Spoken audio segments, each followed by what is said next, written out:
박미정은 거울 앞에 서는 것이 두려워졌다. 결혼 후 줄곧 가정을 위해 살아왔고 아이들을 키워내느라 자기 자신을 돌볼 겨를이 없었다. 예전에는 늘씬하진 않아도 건강하고 활기가 있었다.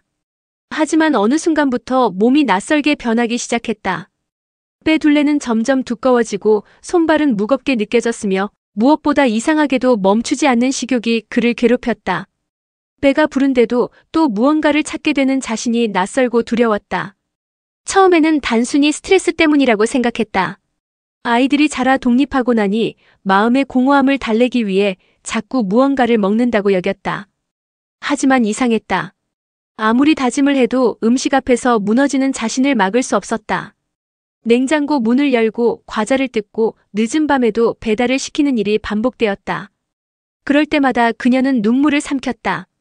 스스로를 나약하다며 책망했지만 머리로는 멈추고 싶어도 몸이 말을 듣지 않았다.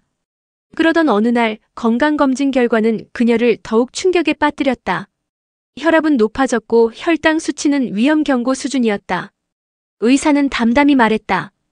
갱년기 호르몬 변화로 인해 대사 균형이 무너지고 있습니다. 식욕을 조절하기 어렵고 체중이 급격히 늘 수 있어요. 단순한 의지 부족이 아니라 몸에서 일어나는 변화입니다. 그 말에 미정은 순간 울컥했다. 자신이 무너지고 있는 이유가 단순한 게으름이나 나약함이 아니었다는 사실이 조금은 위안이 되었지만 동시에 큰 두려움이 몰려왔다.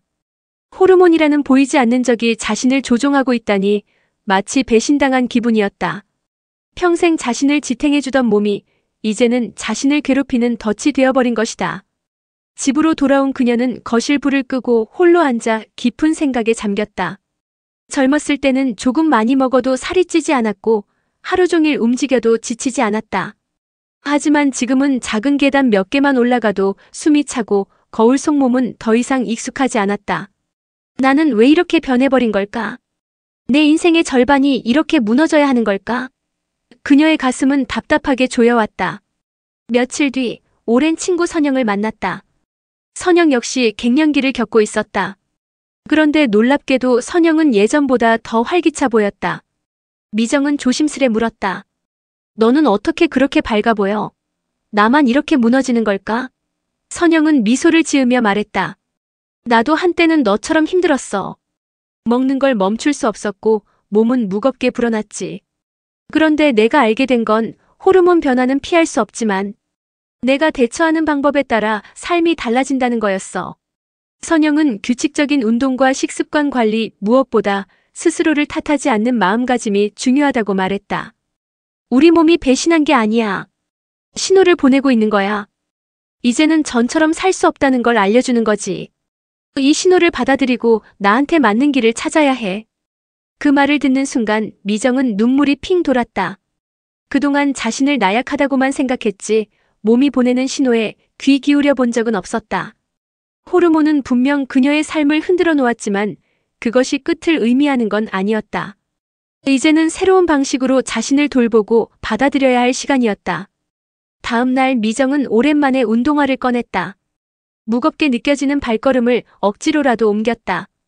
공원 산책로를 따라 걷는 동안 숨은 거칠었고 다리는 후들거렸지만 마음 한편에는 오랜만에 느끼는 해방감이 있었다.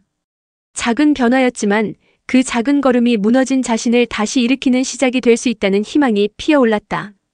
그러나 변화의 길은 쉽지 않았다. 밤마다 찾아오는 식탐은 여전히 그녀를 괴롭혔다. 하지만 예전처럼 자신을 탓하기보다는 컵에 따뜻한 차를 채워들고 마음을 달래는 법을 배웠다. 하루에 한두 번은 여전히 무너졌지만 그조차도 받아들이기로 했다. 중요한 건 완벽하게 이겨내는 것이 아니라 포기하지 않는 것이었다. 몇 달이 흘렀다. 그녀의 몸은 여전히 완벽하게 예전으로 돌아가진 않았다. 그러나 혈압 수치는 안정되었고 무엇보다 마음이 조금은 가벼워졌다. 거울 속 모습은 여전히 낯설었지만 이제는 두렵지 않았다. 그것이 곧 그녀의 삶이었고 살아내야 할 현실이었다. 미정은 깨달았다. 갱년기의 폭식과 체중 증가는 단순한 비만 문제가 아니었다. 그것은 인생의 또 다른 국면을 살아내는 과정이었고 새로운 자신을 만나는 길이었다. 호르몬의 배신이라 여겼던 그것은 사실 몸이 보내는 구조 신호였고 그 신호를 어떻게 받아들이느냐에 따라 삶은 달라질 수 있었다. 이제 그녀는 더 이상 음식에 끌려다니는 자신을 패배자로 보지 않았다. 오히려 수많은 중년 여성들이 겪고 있는 같은 고통을 이해하며 함께 나아갈 길을 고민했다. 그리고 조용히 다짐했다. 나는 내 몸을 미워하지 않을 거야. 호르몬이 나를 흔들어도 나는 나답게 살아갈 거야. 그 다짐 속에서 미정은 비로소 자신과 화해했다. 여전히 완벽하지는 않지만 이제는 조금 더 단단한 마음으로 내일을 살아낼 용기를 얻었다. 이 사실을 알게 된 미정은 비로소 스스로에게 나는 게으른 게 아니었구나라는 깨달음을 얻었다. 하지만 문제를 알았다고 해결되는 것은 아니었다. 여전히 밤마다 식욕은 그녀를 흔들었고 무거운 몸은 쉽게 피곤해졌다. 그렇기에 그녀는 작은 변화부터 시작했다. 첫 번째로 선택한 건 식단 조절이었다. 예전처럼 무조건 굶거나 다이어트 약에 의존하는 방식이 아니라 호르몬 균형에 도움을 주는 음식을 찾았다.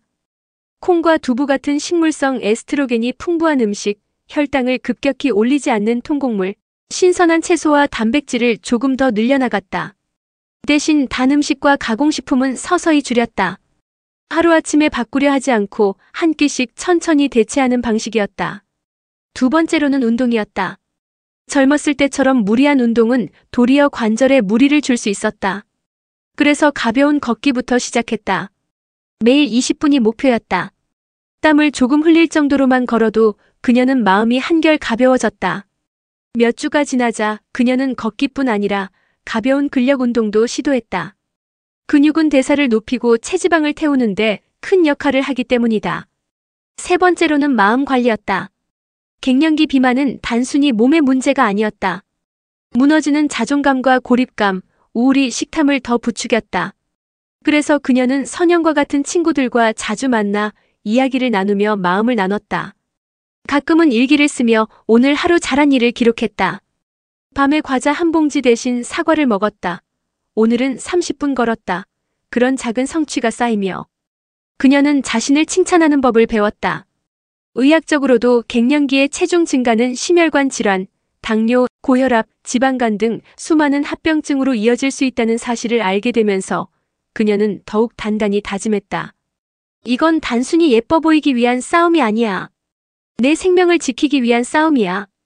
몇 달이 지난 어느 날 미정은 정기 검진을 받았다. 놀랍게도 혈압이 안정되었고 혈당도 개선되었다.